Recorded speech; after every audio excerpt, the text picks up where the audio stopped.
nothing that I could say to you about the offensive line that'd be negative would surprise you in any capacity. I'm not going to try to do that as a result.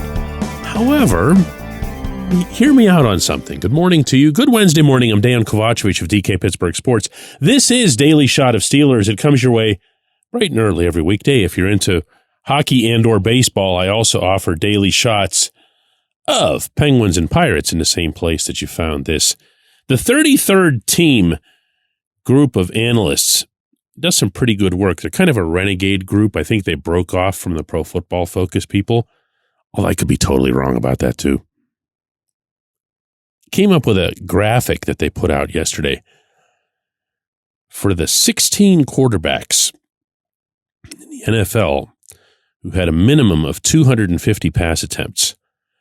Which ones had the lowest percentage of plays spent in a clean pocket? Now, that's a mouthful, so I'm going to say it again. The lowest percentage of plays that were spent in a clean pocket, meaning they had time to look around and do their thing, regardless of when they released. The worst on this list, the lowest on this list, however you'd want to describe it, was Russell Wilson at 51.7%. That range from 1 through 16 of the 16 quarterbacks who qualified down to Caleb Williams was between 51.7% and 58%, which is a pretty decent sized range there, right? Okay. I'm not going to lie to you. First thing I thought of, just because it was Russ, was, well, what do you want? He's in the pocket all the time. He stays there even when he shouldn't. When he tries to get out, he no longer can do that. Even on plays that are designed to get rid of the ball quickly, he doesn't. So how is that on the line? And then I look back at the graphic and I realize that nowhere on this graphic does it say we're pinpointing offensive lines. There's no mention of an offensive line. There's just a mention of 16 quarterbacks. And even the accompanying photograph with this is a picture of C.J. Stroud, who's not an offensive lineman. But how many of you, I'm talking to you now, when you heard me mention that statistic, thought first and foremost about the line? Well, yeah, of course. Everything's always collapsing around this line. It's terrible. It's the worst. It's been an abysmal failure. Fire Pat Meyer, get rid of Broderick Jones, whatever. I'm not going to be the one who leaps to the front of the line defending these guys, okay? Not as a group, not even individually. But my belief is that they'll be markedly improved in the 2025 season. Possibly even if Meyer is, in fact, a poor positional coach. It's always hard to know something like that, especially when the players don't say anything negative, and they don't about Meyer. But for anybody who does see this line as just being hopeless, I've got a few more questions for you. Not in some aggressive way. We're just, we're having a conversation here, and it's just my way of attempting to make a point. Would you be in favor of the Steelers investing another high pick in the O-line? I'm going to guess your answer is no, and I don't think I have to go out on a limb to say that. It might just be out of frustration because they've already put, all these first rounders and second rounders into it, and enough's enough. Or it just might be that you're looking across who they've already got and not thinking that they're lacking pedigree. Here's another one. Who's the offensive lineman who started throughout 2024 that you'd most like to see gone? Here again, I'm going to guess that it's Dan Moore. Guess what? He's gone. You don't have to wonder about that. I certainly don't have to wonder about it after something I was told pretty flatly in Baltimore after the playoff loss. He's not going to be around, okay? Another question. Who is the offensive lineman who irritates you the most? Well, that one's easy. That's Broderick Jones. Which leads to my natural follow-up question. Who was the young offensive lineman who had you the most excited in the 2023 season? It was Broad. Figure some stuff out. He can do anything. Just needs to put it all together. Another question. What'd you think of Zach Frazier? You know, Pro Bowl rookie Zach Frazier. Yeah, he was really good. He looks like he's going to be the center around here in the same spirit and over the same span that a lot of other centers have enjoyed in Pittsburgh in recent decades. Wonderful. Awesome. Couldn't happen to a better kid at a more important position. Here's another. You okay with Isaac Seumalo? Easy one. Yeah, of course you are. Don't necessarily have to pretend that he's what he was 2-3 years ago in Philadelphia, but good football player. Still has another year on his deal. Another one, Mason McCormick. Just your thoughts. Can he be a starter in 2025 again as he was as a fourth-round rookie in 2024? I could see there'd be some hesitation here, just as I sense that there might be some within the Steelers themselves, because you just don't know. I wouldn't be the one taking some strong stance that he's absolutely owned right guard and he's absolutely the starter going in. But even if he isn't, you saw a lot of junkyard dog in him. You saw a lot of fight. You saw and heard, if you were paying attention, a fair amount of leadership traits, which that line could certainly use. And if your worst case scenario is that you've got to go and get yourself some additional veteran help, you've got cap space and you've got capability to get somebody not just as a backup, but maybe somebody who can come in and push or even take the position over. Big deal, right? Okay, who's left? Troy Fautanu. You saw one game out of him.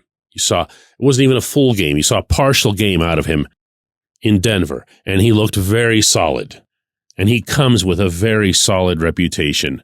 How did you feel about Fautanu when he was drafted? Yeah, you kind of liked him, right? In fact, the one big concern that everybody had about the tackles at the time was who was going to go to the left and who was going to go to the right. Well, Omar Khan made it clear this past week in Indianapolis that Broad finally is being moved over to the left. Troy will stick on the right, and you'll have bookend first rounders. And you see where I'm going here?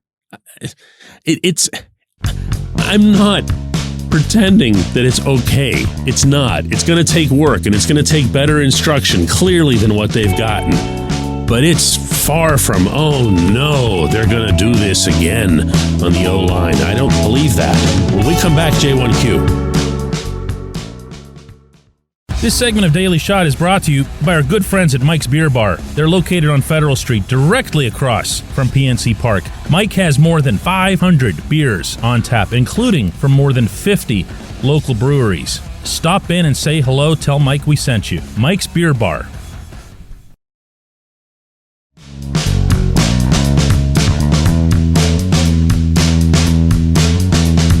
Today's J1Q takes a really circuitous approach to a familiar subject, and I love it. Keith says, DK, as a Steelers fan, it pains me to say this, but I don't think John Harbaugh gets enough credit for reaching out to Dean Pease to help the Ravens' defense get fixed, the secondary specifically, when they were struggling early in the season. Do you think Mike Tomlin would ever seek outside help to address an issue in the middle of a season, or is his pride too much of a barrier for that? I'm going to start my answer here by sharing with people who didn't follow what happened in Baltimore, but their secondary early on in the season was just getting destroyed. It was the worst in the NFL. And they felt, all of them, throughout their structure, that they had players, they had people. Not all of them available and all that other stuff, but they had people. And what they really needed was just to tighten things up, to figure out what was wrong and fix it. So Harbaugh, in what became a story that was pretty well known among the Ravens faithful, reached out to Pease, 75 years old and retired, longtime DC down there, and said, hey, coach, can you give a guy a hand here? And Pease comes back into the fold, looks it over, studies it, has some conversations, and it got fixed. And they didn't become the best secondary in football, but they weren't a liability either. And in some games even, they were a strength. And yeah, the guy who's going to get celebrated in that scenario more than anybody is Pease, and that's as it should be. But, Harbaugh made that move. He said, I don't got this. I don't have an answer here. Now, I'm not going to carry this narrative out too far and suggest that Harbaugh doesn't have, some major ego issues, but he set it aside. He set the ego and everything else aside for the betterment of his football team and for the immediate, to emphasize one part of your question there where you said in season, to the immediate betterment of his football team. No, I don't see Tomlin doing that because I've never seen it. Do you think that he doesn't have, for example, Dick LeBeau's cell phone number right now? Do you think that he'd call Coach LeBeau and say, here, I'll just make one up here. Hey, Coach, just hoping, in your retirement, since you're one of the greatest defensive minds of this generation of football, and you're so attached to the Steelers. And oh, by the way, you're in town every once in a while. Could you do me a favor and take a look at the tape of Keanu Benton? Tell me what we're missing there. Tell me what we might be doing wrong based on not only what you see from him, but the way you, as a coach, utilized Casey Hampton and how the nose tackle / nose guard position has evolved in football over the past decade or so. What would you do with his skill set? I have heard, to be fair, from players and coaches alike, that Tomlin will listen. He says that he wants to hear ideas, and he will hear those ideas.